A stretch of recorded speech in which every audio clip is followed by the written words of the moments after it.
Hello guys, nizera ko meze neza. Uyu munsi ndashaka gukora video. Hari abantu bibaza ese ubundi Dubai Port ducuruza imodoka gute? Ndashaka kubereka iyo umukiriya yaje hano Dubai Port ashaka kugura imodoka yanjye ese bigenda bite? Murabona izi modoka ntabwo zambaye plaque. Reka mbereke, reka twegere hano hafi na kamera mbere ko bigenda. Reka duspose umunsi umukiriya yaraje. Hari umukiriya ashaka kuza tuziranye, twavuganye, hari imodoka namweretse ku mafoto akayikunda akaza kuyireba hano. Cyangwa se umukiriya ashobora kuza ari mushya. Ari mushya aribwo akiza nyine bisanzwe hari umukiriya hano akajya ku modoka yanjye akayikunda tukanegosiya. Tugeze kuri stage yuko ntangiye kwereka umukiriya imodoka. Reka dutangire mubwire umukiriya wanjye ko ari imodoka namweretse ku mafoto. Twagiye. Boss, karibu rero imodoka naberekaga ni iyi ngiyi. Ndashaka ko mucekinga ibintu by'ingenzi ariko ngiye imodoka mba nzizanye nzizi mba nazicekinze. Reka mbereke muri bimwe by'ingenzi. Imodoka yanjye interior irasa gutya. Amareda seats. Urabona ni original nyine ushobora gusanga imeze gutya ariko ntubitindeho nyine imodoka yakoze turuti nshobora kuza ku scratch. Ama setting ya seats arakora neza. Moteri yaka neza. Iyi modoka reka mbafungure murebe kabo. Interior muri kuyibona byose birakora neza. Ndaza kubereka kuri buri kimwe nta kibazo. Reka mbereke hano moteri y'imodoka yanjye boss. Reka mufungurire urebe hano. Urabizi imodoka usanga hano zifite umugese cyangwa se igiza naho amavuta. Urabona nta leakage nimwe ifite, moteri iri clean. Ntabwo twayikoze wenda ngo yabona ama silicone hano. Aho hameze neza.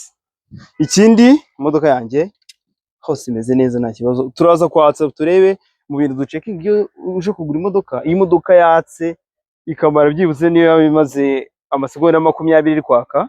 Ugafungura umufuniko radiateur mu gihe imodoka yaka, iyo amavuta itayamena, itamena amazi ko ni radiateur.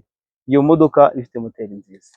Bigaragaraza ko idashyuha. Moteri ishyuha ugifungura hano imodoka iri kwaka irayamena. Ugomba kwirinda gufungura imodoka imaze igihe kinini yaka cyane ko amazi aba yashyushye.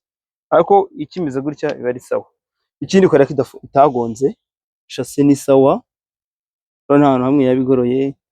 Pompe ya climatiseur irimo, urabona ama pipe ya AC. Nidushyiramo AC uraza kumva ko ugishyiramo AC itangiye gukora hano amatiyo arakonje. Byose bimeze neza. Pompe hydraulique amavuta arimo, fastering imeze neza. Hano bigera impungenge.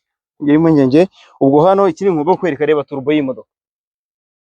Turbo z'imodoka zifite ibibazo kenshi hari igihe shanga ifite ama leakage ariko turbo yayo imeze neza. Urabona ko nta kibazo kimwe. Hano ibi turi kubireba nawe uranesha amaso yawe. Mu byo uri bukore ko ndabizi ko ibi ngibi uri bishime ushobora kubwira na mekanisi wawe akaza kukurebera iby'ingenzi ushaka ko yakurebera wenda niba hari bidasobanukiweho ariko condition ni sawa. Iyi body y'imodoka nta hantu ari mu irangi. Rero ukuntu imeze neza hano hose. Ni imodoka naguselectingira mu bantu bakeneye imodoka niba ukeneye imodoka kwigenderamo cyangwa se ya business. Iyi modoka ni option nziza kuba wayigura. Reba hano hose interior yayo imeze neza. Air conditioning system irakora neza nta kibazo. Abireba iyi modoka ureba ifite imyanya 7. Kuri Kia Sorento zigira imyanya 7. Ufungura gutya kubagenzi b'inyuma mu gihe waba ukeneye ko bicara. Iyo na hano genzi bakicara. Ikindi waba ukeneye ko abagenzi uwo munsi nta bagenzi ufite, iyi tapi uyishyiramo gutya mu gihe uri butwara ibintu byawe igahinduka boot. Buteyage zayo irazifite zose. Kizimyamwoto, ifite triangle, ifite ijeki n'urufunguzo rw'ipine n'umukono byose urabona ko birimo. Akandi kakuma kayizamura wenda ushaka kuzamuka. Urabona ko okay nizere ko uzahana pine de reserve iba. Pine de reserve dufungurira hano. Fungura gutya none pine de reserve iba hano. Iri hano munsi. Ugafungura none iyo ufunguye ngiyi iyi ufunguye hasi pine de reserve iramanuka ukayibona. Noneho reka mbereke ukuntu nk'abagenzi bahani inyuma bashobora kwicaramo. Reba ufunguye gutya iyi ntebe bazamuye. Reka mbereke ukuntu abagenzi bahano iyo ushaka abagenzi batambuka b'inyuma iyi ntebe uyimanura gutya. Okay urabona iyi ihagaze gutya ntago wabasha kwimanura utagifasha akantu urakazamura gutya noneho ukamanura uku none ukazamurira uzamura aha aba babasha gutambuka bakajya hariya bimeze neza. Ubwo bamara kujyayo ukongera ukaba intebe yawe wayisubizayo gutya. Niba ugomba kubimenya, ibi ni uko santimera, cyangwa se waba ukeneye butu nini ukamanura hano na hariya igira kariya kantu ukamanura, ikaba ari butu irambuye kuva hari inyuma kugera hano, mu gihe utari utwara abantu benshi, ukeneye nko gutwaramo ibintu byinshi kuri iyi modoka. Okay, iyi modoka rero ndabizi kondisiyo yayo ni nziza, ahubwo ikintu kiri bube imodoka urayishyura. Kugura imodoka ngiye kubereka ibikurikiraho. Imodoka iyo tumaze kunegosiya igiciro tukemeranyijeho, hari ibisigaye tugiye gukora. Bose rero reka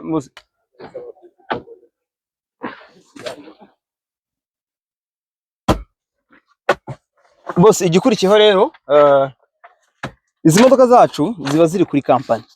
Iyi modoka iri kuri kampani, ikintu tugiye gukora turaza gukora change of ownership. Change of ownership ni ukugira imodoka ive ku izina rya kampani ijye ku izina ryawe.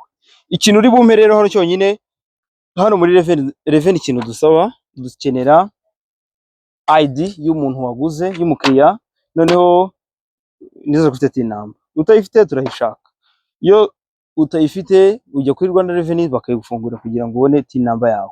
Ntago wakwandika imodoka udafite TIN number, kuko kuri yellow card igomba kuba izina ry'umukiriya na TIN number biragendana. Igihe hari iyi modoka turemeranya amafaranga, nta kibazo, amafaranga urayampa, twayemeranyijeho nta kibazo. Noneho ngiye gukora amasezerano uyu munsi, imodoka niyo tuyiguze uransigira avance. Avance nushaka kumenya kimwe cya kabiri cy'amafaranga twaguze imodoka, andi uzayampa uje gutwara imodoka yawe, kuko uyu munsi turatanya procedure, ejo nimugoroba uraza uyitware. Ibyo turaza gukorerana, umudekara wacu arabikora ku buryo imodoka iza kuba yabonetse. Iyi kontra nitumara kuyiguha niyo ujyana, urasiga avance, balance uzayizana ejo uje gutwara imodoka. Ushaka abantu dukora transfer nta kibazo, payment yari yose turayemera, waduha cash, waduha transfer kuri banke, momo, uko wakwishyura kose nta kibazo. Mu bintu tukwemereye, iyi modoka turakwemerera ko muri control technique nigira ikibazo turi bukigukorere. Wowe uradekarara, kuko ibyo tukwemerera hano tugiye kudekarara imodoka, tuyisorere, tuyishake carte jaune na plaque tuyishyire hano. Wowe urigurira assurance y'imodoka ya Kia Sorento 2011 ni 166,000. Urayigurira, uradekarara, control technique ugeyo, ikibazo kiri bubemo tuzagikoresha. Harya muri control technique n'izi modoka zacu ikintu ushobora kuba bakurega, nujye muri control ejo mu gitondo cyangwa se nimugoroba uvuyemo hano, ugomba kumakinga sure ko wakoze pensage. Pensage niko kantu sometimes bashobora kuturega, ukayikora pensage ni 5,000 kuri station. Wakoreye pensage ibindi ugemo, icyo nzi cy'imodoka yacu bashobora kuba bayirega, bashobora nko kurega amabizire rimwe na rimwe yo muri triangle, hari gihe ushobora gusanga n'ama plastic, ushobora gusanga afite nk'utubazo wenda atagifite imbaraga, niko kantu nzi barega. Ubwo ibindi ndabizi ko nta n'ikindi, akenshi imodoka zacu 99% zirapasinga muri control technique rwose. Ubwo ibindi, iyi modoka ejo nuza kuyitwara uzayimenera amavuta. Maintenance y'imodoka iby'ingenzi ugomba kwitwararikaho, imodoka ya Kia Sorento inywa Kicks. Koresha amavuta ya Kicks, niyo mavuta atuma imodoka ya Kia cyangwa se na Hyundai, niyo mavuta bayizeye kugira ngo uyikoreshe itagira ikibazo na kimwe. Kuko ntuzashyiremo Rimax ni ya Toyota. Rimax yatuma imodoka moteri yayo itamera neza. Ikindi kintu ugomba gukora, amavuta babihindura na filtre y'amavuta.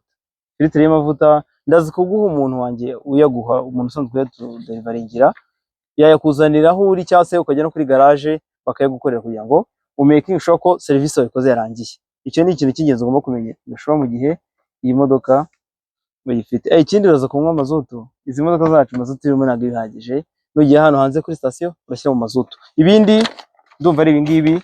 Ubwo turaba tubirinda touch yabyo, nimero ya telefone urayimpa ni ngombwa, niyo nshyiramo na TIN number, byose bitabizi n'amazina yawe, imodoka izasohoka yanditse ku izina ryawe. Ubwo ibindi ndumva ari ibyo ngibyo. Imodoka ikibona carte jaune nzahita nyiguha, udekare controle, ugure na assurance. Noneho waza ubwawe wakohereza umuntu wawe cyangwa se ukatubwira tukaguha umuntu yikuzanira, byose icyo ukenera cyose tukigukorera, ko buri kimwe tukizeye kuri izi modoka zacu. Okay, murakoze rero. Ubwo ibindi tuzavugana ejo bitewe n'aho procedure zabigeze. Murakoze cyane kandi enjoy. Thank you.